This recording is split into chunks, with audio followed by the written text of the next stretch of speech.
ঠিকই বলতো। কি হয়েছে? হ্যাঁ, এখন চিৎকার করছেন কেন? আমাকে কামড়ালে আমি মরে যাবো রামপ্রসাদ। এই যে সর্বাণী, আপনি কিছু দেখতে পাচ্ছেন?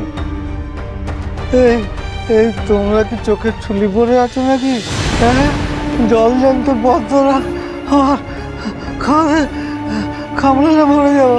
তোমরা কিছু দেখতে পাচ্ছ না? কই না তো।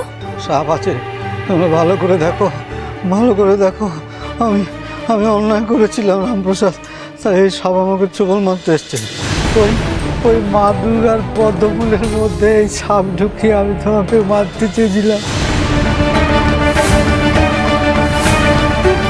আমার ভুল হয়ে গেছে রামপ্রসাদ, আমাকে বাঁচো। এইসব কি বলছো শ্রীমন্ত গোসাই? এসব কি বলছো? না না না না না, আমার দোষ স্বীকার করতে কোনো অসুবিধা নেই, নাহলে সাথে আমাকে চুল বলবে।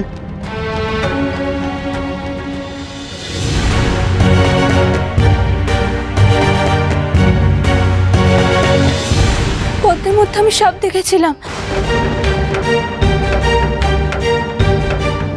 তারপর তারপর কোথায় যেন উধাও হয়ে গেছিল। ওই দেখো, ওই সাপ আমার কাঁধে।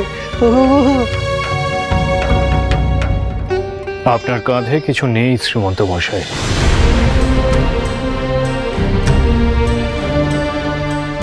আপনি বিশ্বাস করুন আমার কথা। তা আমি তো স্পষ্ট দেখতে পাচ্ছি। হ্যাঁ হ্যাঁ হ্যাঁ, আচ্ছা আপনি দেখতে পাচ্ছেন না? কাঁধে কাঁধে কাঁধের দিকে দেখুন, কাঁধের দিকটা। পাচ্ছি তো। আরে বাবা, আমি তো বলছি যে কিচ্ছু নেই, ভালো করে দেখুন আপনারা। কোথায় সাপ? এই দেখুন, কোথায় সাপ?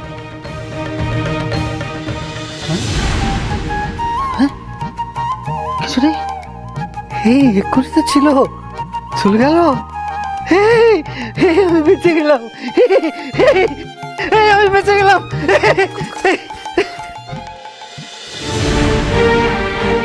তার মানে আমি তখন যা দেখেছিলাম সেটা ভুল নয়, পদ্মফুলের সাপ ছিল। ভাগ্যিস মায়ের কৃপা ছিল তাই আপনি রক্ষা পেয়েছেন। উনি আপনাকে সাপের কামড় খাইয়ে মারতে চেয়েছিলেন। তখন যদি আপনার কোনো একটা বিপদ হয়ে যেত। না না না, এর একটা বিহিত হওয়া দরকার। থাক না সর্বাণী, এসব নিয়ে ভেবে আর কি হবে? যদি রাখে আমার মারে, তো আমায় কে মারে?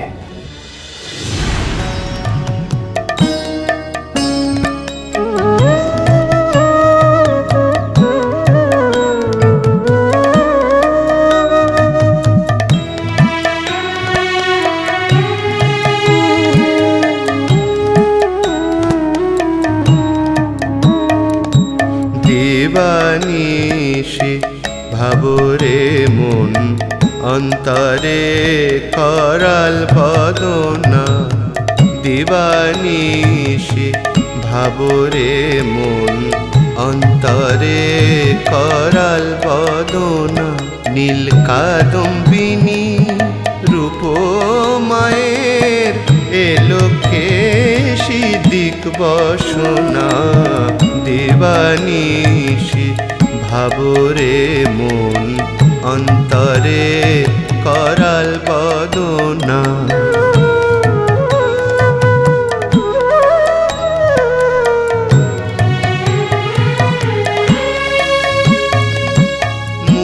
মূলাধারে সহস্রারে বিহরে সে মন জানো না। মূলাধারে সহস্রারে বিহরে সে মন জানো না। সদা পদ্ম বনে বংশী রূপে আনন্দ রসে মগনা। দিবানিশি ভাবরে মন অন্তরে করাল বদনা।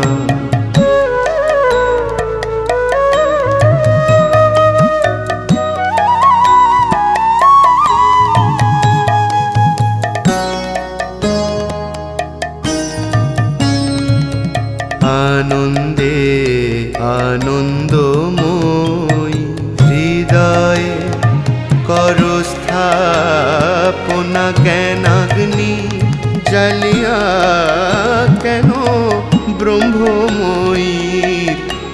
দেখো না।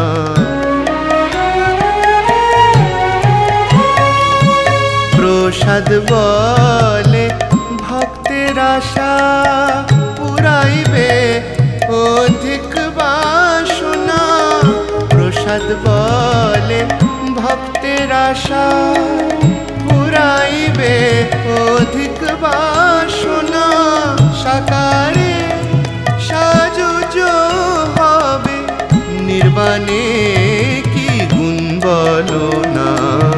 দিবানিশি ভাবরে মন অন্তরে করাল বদন।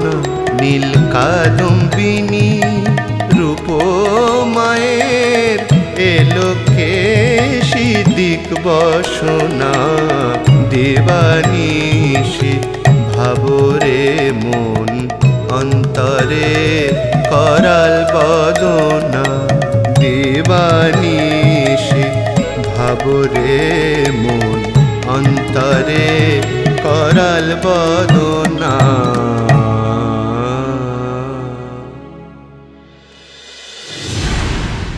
কিরে রামপ্রসাদ, ভালোই তো আছিস, অন্যের ধার করা বাড়িতে থাকছিস, খাচ্ছিস, পড়ছিস। হ্যাঁ, তোমরা সবাই এখানে কেন? আর এইসব কথাই বা উঠছে কেন? উঠবে না? তুমি এক ঘরে হয়েও সব কিছু করে বেড়াচ্ছ, তা উঠবে না কথা? কি করেছি আমি? বাপ, এই তো ভাজা মাছটা উল্টে খেতে জানে না। হ্যাঁ, চণ্ডী মণ্ডপে পুজোর আয়োজন করছো, চারিদিকে ঘুরে বেড়াচ্ছ, তারপর শুনেছি শ্মশানে গিয়ে সাধনা করছো। হ্যাঁ, এত কিছুর পরে বলছো আমি কিছু করিনি। ও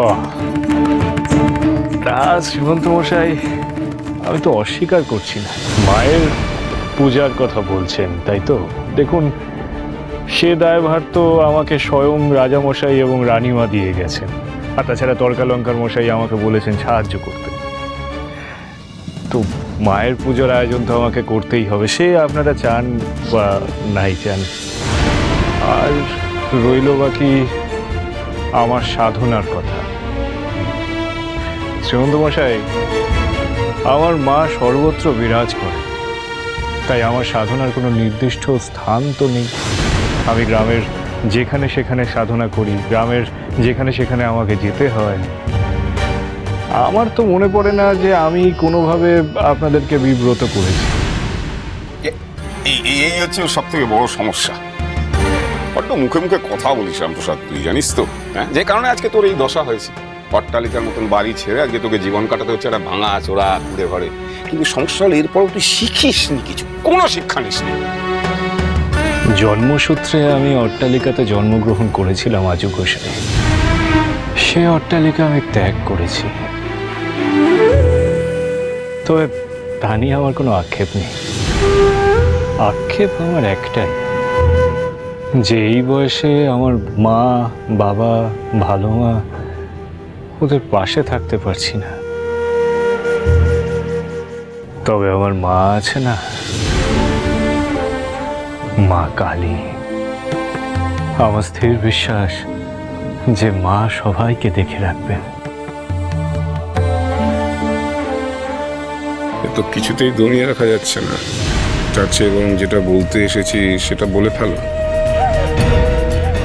কি আজু গোসাই, আর কিছু বলবে তোমরা? হ্যাঁ, বলবো তো নিশ্চয়ই। শোনো, গুরুদেব এবং গ্রামের লোকজন যতই জোরাজোরি করুক, আজ চণ্ডী মণ্ডপে তুমি গান গাইবে না।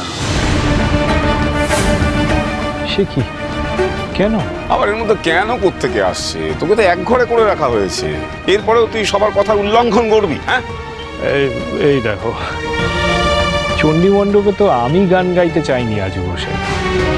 গ্রামের সবার ইচ্ছা হয়েছে, তারা আমাকে অনুরোধ করেছে গান গাইতে, আমি তাই গান গাইব। যেমন এই যে গ্রামের সবাই চেয়েছে যে শ্রীমন্ত মশাই মোড়ল হবে।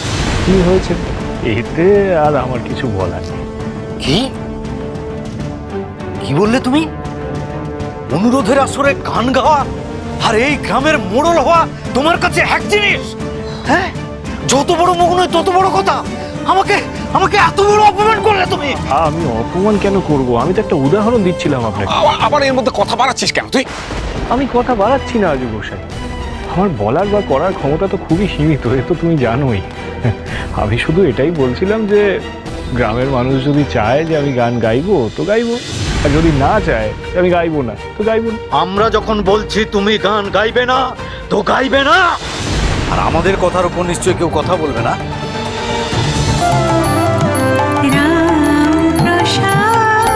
চলো চলো চলো চলো চলো পাল্টাই